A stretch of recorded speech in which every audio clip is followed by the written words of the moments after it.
Let's talk about Obsession. I was going to try to wait until the weekend to record this, but it's fresh on my mind. I just saw it on Tuesday. It's now Thursday, so I just want to get this out before I forget anything. So I'm not a fan of horror. You guys know that, and I had no intentions on going to see this movie. But the one thing that made me want to go check it out is that I heard the director was like a big YouTuber or something, and anything YouTubers touch turns to gold. Like, look at Insecure with Issa Rae, or Abbott Elementary with Quinta Brunson.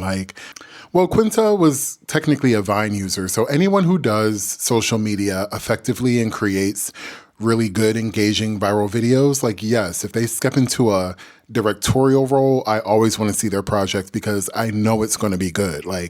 That's where I think YouTube is hiding so much talent. And I'll come back more to the YouTube effect a little bit later because I think there's something really interesting happening there with this movie especially. But once I found out he was a YouTuber, I'm like, okay, I need to go see this. So I pop a gummy for courage and I'm like, okay, I can do this. I get to the theater. And first I just want to explain the premise of the movie. So it's basically it's nothing new. It's a classic a wish gone wrong, monkey paw type situation where it's a love spell. This insecure kid is really obsessed with this girl. So instead of asking her out like a normal person, he decides to do a love spell to make her love him more than anybody else in the world. And of course, because it's a horror movie, it goes completely wrong, right? And throughout the movie, you just see exactly how that plays out. And by the way, this is not spoiler free. If you haven't seen the movie and you plan on seeing it and you don't like spoilers, please skip ahead because I realize I can't talk about things, especially how I want to talk about them without just talking about it. And the movie's been out for long enough, so you should have seen it by now. Okay, so the first thing I love about this movie is the editing. And the editing comes back to this being done by a YouTuber. I think YouTubers and people who create social media content nowadays have a very strong, finger on the pulse kind of energy about how to get attention, keep the attention, and do something really special with the attention that you have, right? They know how to make the most out of every moment. And what's really interesting to me in this movie, there was this air of unease throughout the entire movie that you felt watching it. But what I think is cool is that it happened for different reasons. In the beginning, you feel this unease or this angst or this anxiety because I think the opening scene was the main character, Bear, sitting at a diner with, I think, a random waitress and his best friend, whose name I forget. Asshole, we later find out. He's sitting there telling them hey, I really like this girl. And he's rehearsing with the waitress about this speech he's going to give the girl, professing his love or whatever, and trying to get her to go out with him to see if the feeling is mutual. And it's awkward because it's you're doing this in a public space with this girl who's not your girlfriend. She's just a random, and your best friend is watching. There's a lot of I said to my friend after the movie, the social awkward scenes in the movie made me cringe more than any of the gore or anything else that happened in this movie. There's so many socially awkward moments that it made me so uncomfortable. So I really like how the director created this tone of anxiety and unease. And then it goes from anxious, teenager, young adult, angst to, oh my God, what's going to happen next? This is crazy. This is escalating. What's going to happen? I can't believe it. And I just think that's so cool. And what's even cooler is the way that he went about it. Most of the time when one of the main characters are having dialogue, they're framed. Let me try to do it on my camera. They're framed so that first he's using a shallow depth of field. So you really just see the character and the background is blurred out because the background isn't important. They're looking directly at in the film, they're looking at whoever they're talking to, but to us, and if you want to look at it technically, how the film was made, they're looking directly at the camera, which makes the audience feel they're looking directly at you. So when these awkward things are being said and there's these long pauses, it feels like you're the one experiencing that awkwardness and not the person that they're actually talking to in the film. You know what I mean? I don't know if that's just a me thing, because I know I mirror a lot of emotions of other people that I'm watching, whether it's in person or on a screen, but I always pick up on like that vibe and that energy. So anytime, and it's crazy because in most other films, right, when there's dialogue, normally you'll see like a person. Normally, this is how they frame it. Like the person that's talking will be like on either the left side or the right side, and then you'll see like right here, like slightly off frame. This will be like my hand would be like the back of someone's head, so you can clearly see that like I'm talking to this person or this person is talking to me. But in this film, he made it look like they were talking to us, which I think is so cool. And he kind of only did it with the two main characters, which was also kind of cool because it created this energy or this vibe that like nobody else matters in the world. It's just them two, right? Which is kind of, I imagine, I've never been in a situation like this, but that must be like how it feels to be like psychotically like in love or like infatuated with another person, right? Nobody else exists. It's just you two. But yeah, what I was trying to say is that he creates this vibe, like when they're having those one-on-one conversations, if you pay attention, especially, I think this happens the most obvious way when they're on the date. Nikki and Bear are having their first date. They're sitting down at the table, and I think Bear's best friend just tells him that Nikki lied about her dad having cancer, right? So Bear goes back down to the table, and Nikki's just sitting there like, yeah, Bear, I just love you so much. Oh my God, I love you, I love you, I love you, I love you. And then she smiles, and like he holds the camera on her face. And this is what's really interesting about that is because knowing that this director is from YouTube, right? YouTube's whole like thing is with like, you know, keeping people's attention is eliminating the dead space, right? the YouTube videos that work have very quick cuts. They keep people's attention. There's like flashy colors and this and that. And it's almost like he took what works on YouTube, that formula, and flipped it or inverted it to create this unease and this weird, like, oh, I feel gross. Like, because a lot of people in real life are uncomfortable with silence in a conversation. Personally, I'm not. But in a situation where I'm looking at two people who I assume aren't, it made me uncomfortable. I'm like, oh shit, like this is crazy. So he would like hang on and linger on a scene with her when she says something, then she stops and she's just like smiling, like looking at him or looking directly in the camera. So it looks like she's looking at us. And then the camera would pan to him and he's just sitting there silent for a couple of seconds. Again, adding into the vibe of like that unease and what's he going to say? And then he says what he says. And then there's another long pause. And then it goes back to her.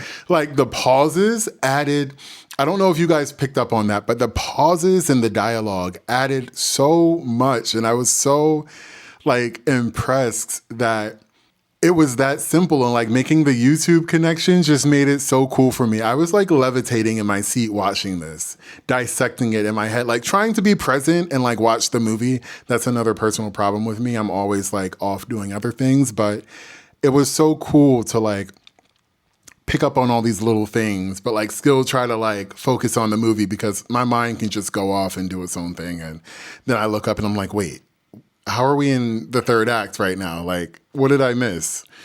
Anyway, all right, so whoever was in charge of the lighting here did a very good job. I love how and I mean, the film was low budget, so I understand, but I love how even without the big budget, they still effectively communicated, like when we were dealing with like Freaky Nikki, when we were dealing with normal Nikki, but especially with Freaky Nikki, I love that she was always kind of veiled by the shadows.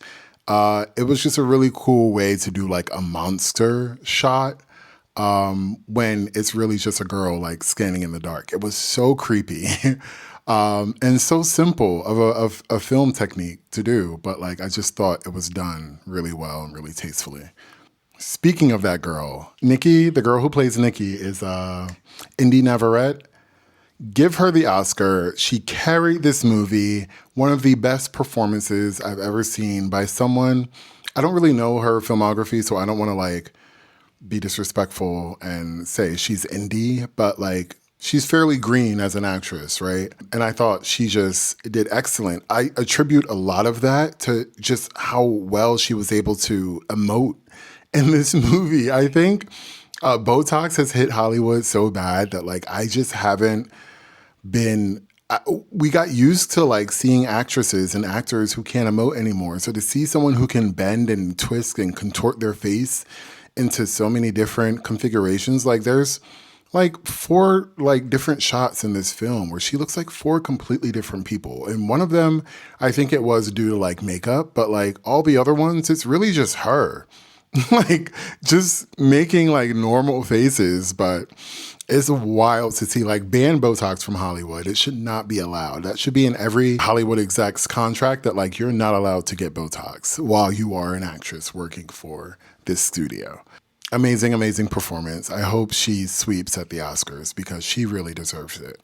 Now, there is a little asterisk next to that. We're going to get to that a little bit later about like what I didn't like about this film, and something does involve her, but like we'll get to that in a minute. But what I really wanted to talk about is like I love the subtext of this film and like what it conveyed without outwardly putting it on the table, right? So in the beginning, you know, this whole thing starts because Nikki, like, I think she called Bear and like told him like, hey, I lost my necklace. She wears like a crystal necklace or something. He's like thinking in his head like, oh, I'll just go get her another one from like, you know, the woo-woo store down the street that sells crystals and like incense and shit. So he goes there and he's actually talking to the shop owner about the crystals. He sees the necklace and he's like, you know, what's this one? She's like, it's citrine. It's like happiness in a rock or something.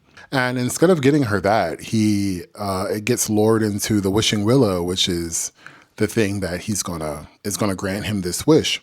And I just love how the subtext of that is like, bro, this girl that you're like telling yourself that you love, you could have given her happiness, but instead you chose your own happiness and enslaved her basically in this spell. And basically like also sexually assaulted her throughout the entire film because none of this was consensual, right? And I think that's why the spell goes south. But I don't want to get ahead. I'll get to the spell in a minute. But like, I just love how it was like, I don't really think you like or you love or even like this girl. You just like the idea of her and you just want to possess her. And I mean, that's kind of what he did. He just possessed her with his will of wanting her to love him more than anybody in the world, right? Again, another kind of like play on words, right? She wasn't really actually possessed, but in a way she was kind of possessed with his wish, which is cool. That just popped in my head. Oh, now stay with me here because this might be a little bit of a reach, but I feel like while I was watching the film, do you guys remember Amelia Bedelia, those like books we used to read in like grade school or elementary school where the girl would like, I think she was autistic, but we didn't know back then. She would like get directions, but she would take them too literally. And she would always get like a simple direction and just fuck it up because she like took it literally instead of understanding like what the person was actually asking her to do. I always associate AI with, you know, Amelia Bedelia or situations like this where we have Nikki's, so Nikki split into 2. There's the real her, which is like buried deep down somewhere, and then the Bear's Wish version of Nikki, which is like at the forefront and currently in control, right? So Wish Nikki, we're just going to call it Freaky Nikki, just for ease of like getting through this. So Freaky Nikki doesn't really have a solid concept of what is being asked of her. Like, yes, she knows that she is supposed to love Bear more than anyone else in the world, but it's almost like she doesn't, well, it's not almost like, she clearly doesn't know what love looks like or what love is because it feels almost like AI, like because you're not really human. I think the spell that Bear placed on Nikki split her in such a way that it's not like perfectly down the middle. No, you just you split her in a way that like there's nothing there other than lust and infatuation for you. It's almost like this like reptilian-esque brain that like only knows, like lust and infatuation, because that's really all we're seeing. We're not seeing actual like human love, right? We're just seeing this person is codependent, lustful, and infatuated with Bear. And I think he picks up on that during the movie because he keeps saying, like, this isn't real. This isn't real. Like, it doesn't feel real. Yeah, it doesn't feel real because that's not what real love looks like. But Freaky Nikki, Wish Nikki, doesn't know what love is because she's not, almost like she's not human. Like that part, you took the human part of her away. And all that's left is just the desire, right? So in the same way that AI can't figure out like how hands look, I think Freaky Nikki can't figure out what love looks like because it doesn't have anything to go off of. It can mimic and copy, but it can't understand, I guess, the nuance of humanity. So it's always going to fall short of what real love actually looks like. And I think what's also really interesting is that, and what also made me like kind of make the AI connection is that, you know how AI kind of pulls in inspiration from other sources? Like when you ask an AI chatbot to like generate an image for you, it's not imagining that image. It's just taking like another image that looks very similar to what you described, and it's making like slight changes to it and edits to it and overlaying maybe your picture so it's your face, you know, on the astronaut or the Centaur or whatever, but it's not actually creating anything new. So in the same sense, I feel like Nikki's behavior for like Freaky Nikki's behavior for most of the movie wasn't her creating what she thinks love looks like. It was her in the very beginning, like once the spell is made and that twig was snapped, all that Freaky Nikki really had to go off of was Bear's really sad about his cat. He must really love that cat. The cat's gone. I need to be the cat, right? And throughout the movie, you can see her behaving very much like a cat. Like, it's like she wasn't smart enough to think like, oh, maybe I should just display some of the characteristics of the cat that maybe made Bear fall in love with it. Like maybe I should be, I don't know, I don't have a cat, so maybe I should just be like warm and affectionate or cuddly or playful and stuff like that, right? But no, instead she like takes a literal interpretation of I need to be that cat. And there's a point in the movie where she asks him like, he's like, I need to go to the bathroom. She's like, can I stand outside the door and wait? Like a cat does. There's another part where he's about to leave for work and she's like standing there on the carpet. She like kisses him goodbye or whatever. He leaves, closes the door. She's still standing there. She doesn't move. It's like kind of like when you leave your pets at home. Like they kind of just stare at the door expecting you to come back in, but you never do. So, I mean, no one's ever home, so we don't know what the pets are actually doing, if they're just standing there waiting or not. But it seems like she really stood there the entire day and did nothing but stare at that door until he came back home. So much so that she pissed on herself. She like threw up on herself, which, you know, cats will also do. And here's the thing, looking at her throw up, I don't know what was in that. There were like clumps and it looked like cat food. So I was like, why is she eating? That's when it clicked to me like, oh, she's trying to be the cat because it looks like she was eating cat food. Or I don't know, maybe she just had chunky vomit. I don't know, but it looked like cat food, like hard kibbles. And then there was one instance, I think when she first sleeps over, right? She's like creeping around in the shadows, like literally going like that. Like she looks like she was trying to like walk like a cat. Even while he was sleeping, she's like, I just want to watch you while you sleep. You're so cute when you're asleep. I think animals do that all the time as well. Like they watch their owners in bed, either in the morning when they're waiting to be taken out or at night when they go to sleep, right? So I think because she had like nothing else to go off of, she was trying to be that cat because she was just, her only mission because of this spell is to love him in the only way she knows how and to try to get him to reciprocate that love back to her. And because she knows that he loved that cat, that was her goal. And it brought it home and nailed that theory to me towards the end of the film when we got to the part with her killing Sarah. And, you know, she had Sarah's body perched up in the chair. And a lot of people didn't realize also, because I know I praised the lighting in this movie in the beginning, but this scene was pretty dark. I was looking at Freaky Nikki's arm in the final scene, and it looks like black veins or something. I was like, ooh, like maybe this spell is like, maybe this is a demon and I was wrong and she's like being possessed. But then I saw on her chest there was a heart, and I'm like, oh. And then I saw it like all clicked for me.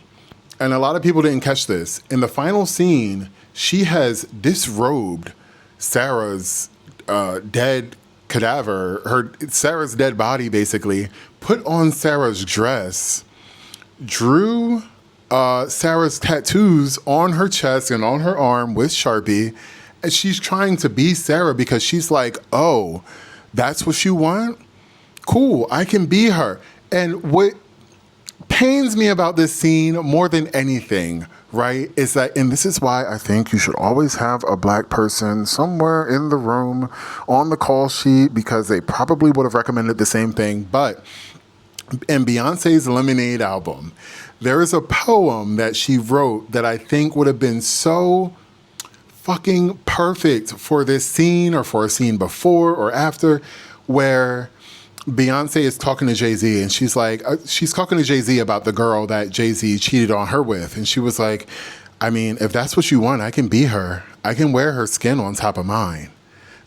I could wear her hair on top of my hair. I can wear her hand as gloves, her teeth as confetti on my dress. Like, oh my God, if they would have like just overlaid that audio onto this scene, or a scene of Freaky Nikki like taking apart Sarah's dress and whatever, or drawing the tattoos on her body to match Sarah's, I just think it would have elevated and brought so much to the film. Also, like, if there's an excuse to include Beyonce in anything, like, let's take it, right? But yeah, I thought it was just a commentary on how AI can't reproduce like human emotion, basically.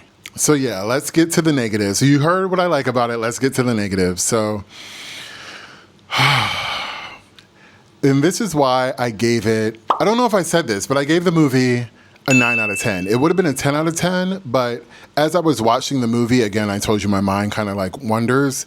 Certain things, I kept seeing certain things that made my mind go, hold on, wait a minute, where did I see that before? Because like when I watch things, I'm always like that DiCaprio meme where he's like, that's me the entire movie. So first thing is with the whole concept of the Wishing Willow, right? Here's two things rubbed me the wrong way about the Wishing Willow. The first thing, I don't know if this is a continuity thing or what, but if you look at the back of the box of the Wishing Willow, it says, make a wish, spark the middle, I'm assuming with a lighter or a candle, whatever you have, and then break it, and your wish will come true. So as I'm watching it, also as someone who loves witchcraft, dabbles in certain things, and just has a lot of like experience with spell work, right? I'm like, oh, buddy didn't follow the directions. This is why it's going to go south. So he breaks it, and fucking Nikki starts glitching out. I'm like, see, here we go. You should have just followed the fucking directions, right?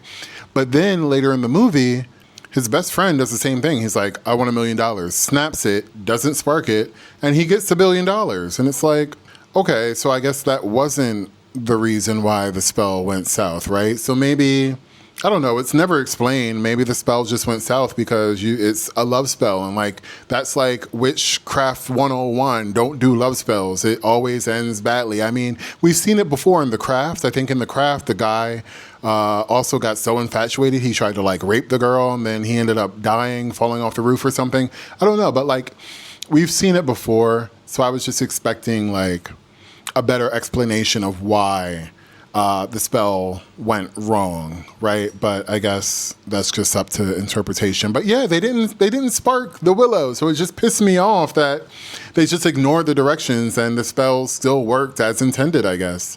But the other thing that kind of rubbed me the wrong way, and this was like, it wasn't a big deal at first because it was like kind of a little bit of a reach, but because it reminded me of another movie that just came out super recently, it was like, oh, come on. So when he snaps the willow branch in half, right, making his wish, it reminded me too much of Weapons, which just came out last year with Aunt Gladys and the twigs when she would snap it and people would get psychotic and go do her bidding. And I was like, this is too close. It's too close to home. Like, Weapons just happened last year. So now let's move on to the next thing, right? This really got under my skin because I was like, oh, wait, no, I see what's happening here and I don't like it. So there's a scene where Bear and Nikki are on like a date at a restaurant, and I think I already spoke about this, but Bear finds out that, Nikki lied about her dad having cancer.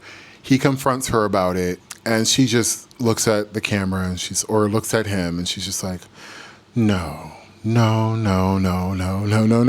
And it's like, wait a minute, bitch. That's not only is that line from Get Out, the Jordan Peele film that came out like not that long ago, but the delivery of it was almost like cut and paste. Like, you can't do that. Like, and on one hand, some people could say like, oh, he's paying homage, or he was inspired, or he's just borrowing, but that can get tricky really quickly, and I'm going to explain that in a minute. So she does the no thing, and like everyone's flipping out saying it's like so good, and a lot of people aren't even mentioning Get Out, and that's getting under my skin, right? Also, this whole concept, like, listen, someone's subconscious being trapped in their own body is not something explicitly new to or something that Get Out invented. However, the way that it's done in this film, it kind of just makes me feel like, especially with Get Out clearly being an inspiration, given that they directly like stole one of the line deliveries from the very talented actress. I think her name is like Betty Gabriel, the black actress who originally did it in Get Out. They stole it directly. It leads me to believe that like this concept of the sunken place, or like your subconscious being trapped in your own body while someone else controls it, also felt like a direct rip from Get Out as well. But remember the camera flash would like snap the person out of the spell, and the actual person would like come to the forefront and be in control? That same thing was happening in this movie, except instead of a camera flash, it was really just moments of like intimacy, or moments of Bear saying like, I love you to Freaky Nikki. It would make the real Nikki, I think what was happening is like Freaky Nikki was maybe getting the intimacy or the verbal affirmation of I love you from Bear, which is all she wanted. That was like her primary motive. So like actually receiving that for a second probably lowered her guard and allowed the real Nikki to come to the forefront and regain control. And every time it happened, real Nikki would be like, holy shit, and like freak out and either try to harm herself or just like get the fuck away from Bear, because she's like, this is not what I'm supposed to be doing. I would not be doing this because I don't like you like that. So yeah, there was too many similarities to Get Out. And then on top of that, we have the stick from, Weapons, or the twig, or whatever you want to call it. And then the last one is when in the beginning of the film, where Bear tells Nikki she needs to go home. She's like, okay, I'll go home. But then she comes right back in a dress and rings the doorbell. He lets her in. And you can tell this is, again, one of the best lit scenes in the film, because, again, she's veiled by the shadow and her eyes are completely black. Kind of like to show that, like, not that she's possessed, but like that she's just absent. Except for the one little like glimmer of light in her eye, which I think is supposed to be symbolic of the actual Nikki, like trapped in this abyss of what the spell has like, taken over. And it looks really cool. Like, I'll give them that, but it also looks really cool in Sinners, where that effect originated from my, film knowledge. That the movie only came out last year, so it's fresh in my mind. There might have been something that happened prior that I don't know about, but you took that from Sinners, bro. Like, that was like one of the main things from Sinners. That's how you knew somebody turned into a vampire, or whatever they called it in that movie. And again, Sinners was Ryan Coogler. So it was just like, oh, is this movie just going to be some sort of like Frankenstein amalgamation of all these really cool things that other black horror filmmakers have done prior? Because this guy, Curry Barker, the YouTuber, is white. And that's the part. I mean, even if he was black, it would bother me, but there's an extra layer of, it makes it worse that he's white and taking these things from black artists, because historically black creatives have been stolen from. Their ideas, their concepts, their swag has been like stolen, repackaged, and represented by a white person to their predominantly white audience. And when the credit or the homage isn't explicitly stated, like most of the time, these audiences aren't familiar with the source material. So they're not going to receive it like, oh, that's really cool that you're, paying homage to, these black creatives who did this before you. They're just going to think that it's completely original and being done by you. And I think that's very dangerous and irresponsible of you as a creative, like, especially as a white creative taken from mostly black directors. Like, it rubs me the wrong way. I've seen it happen so many times with so many people, and it got under my skin throughout the movie, and that's the only reason why I lowered the movie from a 10 out of 10 to a 9 out of 10, is because like you just straight up like lifted concepts from other movies and just put them in yours, and like not so different ways. Like it's kind of wild. Yeah, and I don't know. I think if you're going to do something like this, especially with movies that just came out last year, like Weapons and Sinners came out 2025, bro. Get Out, I still think it's too early to reference that movie in the way that he did it. Like, it literally hasn't been a decade. I think it came out like 2017. And it hasn't even been a full decade. And you were ballsy enough to put that no line in that same cadence. Like, she delivered it the same way. I'm going to try to put a clip here. No. What? No, don't do that! And you guys let me know, because I just think it's insane that that was even in there. It almost took me out of the movie, right? Because like now I'm no longer focused on the story you're trying to tell. I'm just trying to find like what else you stole. So yeah, that's what I didn't like about it. But again, like Indy Navarrete, again, I will say it a million times, give Indy Navarrete her flowers. She carried the film. Aside from that one line delivery, I think that speaking of line deliveries, there is one scene in the movie where she's watching Bear while he's sleeping. He wakes up, catches her. She's like, babe, come back to bed. Like, this is creepy. You're creeping me out. And it's the funniest line in the entire movie. And I love that it was original. And that's why I like it, because he's like, babe, come back to bed. You're being creepy. And she's like, I just feel like you don't love me. Like, it's not mutual. And like, bro, I lost it at this line delivery. I think it is the best line delivery in the entire movie. And it was original. It's something she came up with. And I love that for her. Like, that, I think, was such a brilliant way to deliver that line. Like, oh my God, I was cackling in the back of I was laughing through the whole movie because I thought so much. It felt more like a dark comedy than it was horror. I wasn't laughing at the situation. Like, I understand, like, I'm watching sexual assault, like an hour and 45 minutes of sexual assault, right? So it's not really funny, but like, put that aside, like, it is funny, right? And I think the director meant for a lot of it to be funny, even though the like underlying message is like how fucked up and what a villain the main character actually is. Like, this insecure kid named Bear is like one of the worst people you probably could ever meet, because he could have just been honest and upfront with her from the beginning, and just told her how he felt. And it seemed like in the beginning she might have been open to it, but I really think she just knew that he was into her. And like when he was like, no, I don't really have feelings for you. I only like you as a sister. She was like taken aback. At first I thought she was disappointed that he didn't like her. And I was like, oh, maybe this would have worked out if he was just honest. But no, I think she, like me, just like in some situations I found myself in, I know the answer. Like I know the truth.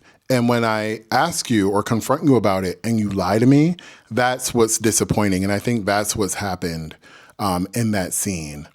Oh, also, wait, let's circle back to because it just popped in my head when I talked about her loving him or when he lied to her and was like, I just love you like a sister. There were so many good moments where real Nikki came out. And one of them was at the male best friend's party, right? Where it's like her Jenga turn. I don't know what the Jenga block said, but she gets up. She's a writer, remembers, and she reads this poem about Hansel and Gretel. And it's like really dark and incestuous. But really what it is it's real Nikki, I think, trying to let everybody know that like, and she's really aiming it at Bear because she's like, oh, this is an excerpt from my book that I'm writing. And it just happens to be about Hansel and Gretel, who are brother and sister. But in her version of the story, one of them is like making the other or forcing the other to like have sex with them. So it's like not consensual because one of them just views the other like as they should as their brother or their sister. But I forgot which one it was. But one of them is like forcing the other to have sex with them. And that's what Bear was doing to her when she only sees him as a brother. And there's one really dark scene where they are fucking and she's just like, her face is just like completely vacant and checked out of it. But because Bear is just like so stuck on like possessing this girl and like trying to make this shitty wish work out, he doesn't even realize it. And that's the other thing too. Like you could have just, here's the thing. On one hand, you could have just like told her how you felt. But on the other hand, and it probably wouldn't have worked out, but at least if that happened, you could have fallen back on Sarah, who it looks like you were going to fall back on anyway because shit wasn't working out with Nikki. So yeah, you didn't like her to begin with, but if you would have allowed Nikki to reject you, maybe your heart could have refocused on Sarah, who actually liked you. And then the other thing is you could have just made a better wish, bro. Like you could have just wished for more confidence. You could have wished that she would go on a date with you. You didn't have to wish for her to like fall madly in love with you and cause all this fucking carnage in the process. So it's fuck Bear forever. Hate him. I love that this series is, I think there's going to be like a Obsessed universe or a One Wish Willow universe where there's going to be a lot of different, it's going to be like an anthology of like different movies where wishes go bad for one reason or another. So I'm really excited to see what that is. And I just read on Twitter that the fate of Nikki is going to be discussed or wrapped up in the beginning of the next movie. So I like how we're tying them together, right? And there's some continuity there. But she's probably going to jail. Like, no one's going to believe that she was possessed this whole time by a wish that her friend made on a stick that he bought for $6.99 at the magic store. And that's the other thing that really pisses me off. Like, I feel very bad for both women in this movie. I don't feel bad for the men at all. The best friend was a shitty friend because he let him go through all this. Like, if he would have just, again, the underlying message is communication is key and honesty is key. Like if the best friend was just honest about him and Nikki hooking up, like maybe Bear would have been like, oh, well, fuck it. I don't want the girl that my best friend has been fucking secretly behind my back. Let me just talk to Sarah, the girl who actually likes me. But I feel really bad for Sarah because she really didn't do anything wrong. And I also feel bad for Nikki because she was genuinely a good person. I mean, she was like feeding the homeless and she was just like really, she seemed like a really pleasant girl. And now she's going to have to pay for Bear's shit because he killed himself. And the way that oh my God, the way they end the movie with Bear's death, I think was done so well. Like, so Bear, at the end of the film, Bear goes upstairs and tries to kill himself with the same pills that his cat died from. because this is the only way to like end this cycle and this trauma and to free Nikki. But at the last minute, you know, has a change of heart out of selfishness, tries to puke up the pills to save his life. But before he can get him up, you hear the Wishing Willow jingle playing. It's the extra Wishing Willow that he had sitting down there on the banquette. I guess Freaky Nikki made a wish for him to fall in love with her. And he snaps, he like takes his finger out of his mouth. And you can see that he's now under the spell because his eyes are all black. Also with the one little dot in each eye, which was such a nice touch. Then he goes downstairs and they're like making out. And then he dies because he forgot, I guess, to throw up the pills. It was such a good ending. Oh my God, I love it. Hats off. Again, 9 out of 10. Would have been 10 out of 10, but you took too much from other movies that came out too recently. And I really can't fuck with that. But good film overall. If you haven't seen it, please go see it, because even me giving you all the spoilers and explaining like almost everything to you, it's still going to hit really well if you just go see it in theaters. So please go check it out. And that's all I have to say about that.